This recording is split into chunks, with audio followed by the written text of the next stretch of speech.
What comes to your mind when you hear the word cooperative or kooperatiba? Siguro ilan sa inyo ang naiisip is ang kooperatiba ay isa lang source ng loans. Or siguro yung naaalala yung co-op store where you bought your snacks and supplies as an elementary or high school student. But co-ops are more than just that. Pero alam nyo ba na ang kooperatiba ay malaki po ang ambag at role dito sa ating bansa, lalo na sa economic growth nito. That's why I do encourage you to invest or to give share capital here in cooperatives and be a member. Now, I'll share to you guys kung paano ba natin palalaguin ang ating ipon sa kooperatiba. Kung may mga paraan para mapalaki ang ipon mo sa alkansya, bangko at iba pa, well, dito sa cooperatives, meron din tayong paraan para mapalaki natin ang ating mga ipon dito. Hindi lang siya nakatenga dito sa co-op.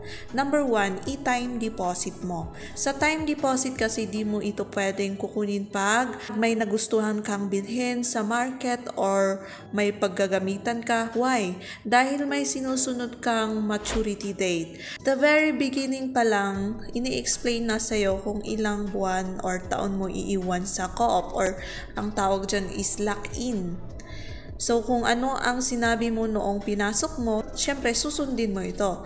Though, pwede namang i-terminate yung maturity date or pwede naman ninyong i-withdraw agad kahit hindi mo nasunod yung maturity date. Pero, sa ibang co-op, merong kang penalty na babayaran.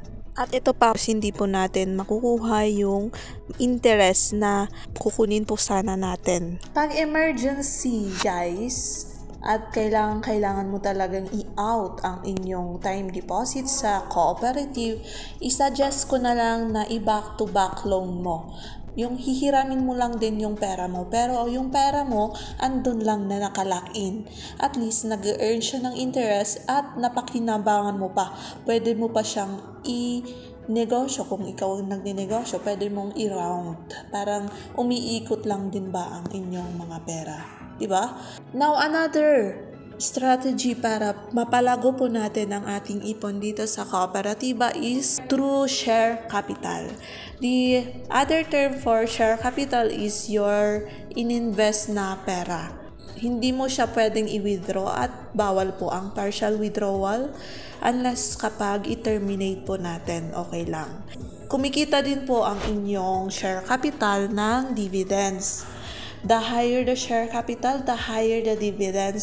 You may not appreciate cooperatives now, pero sooner makikita mo po yung talagang kagandahan nito. Kaya nga po halos 50% ng ating portfolio ay napupunta po sa cooperatives. Kaya I can say that cooperatives is one of the best investment opportunity here in our country. Actually, because of cooperatives, I bought my first 100 square meter lot. So, it's all by God's grace and blessing to be a member of different cooperatives kasi marami po talagang products and services na pwedeng i-offer sa atin, lalo na sa ibang mga cooperatives. Ino-offeran nila yung mga members nila ng mga pwesto para magnegosyo din sa mga establishment na pinatayo ng kanilang mga cooperatives.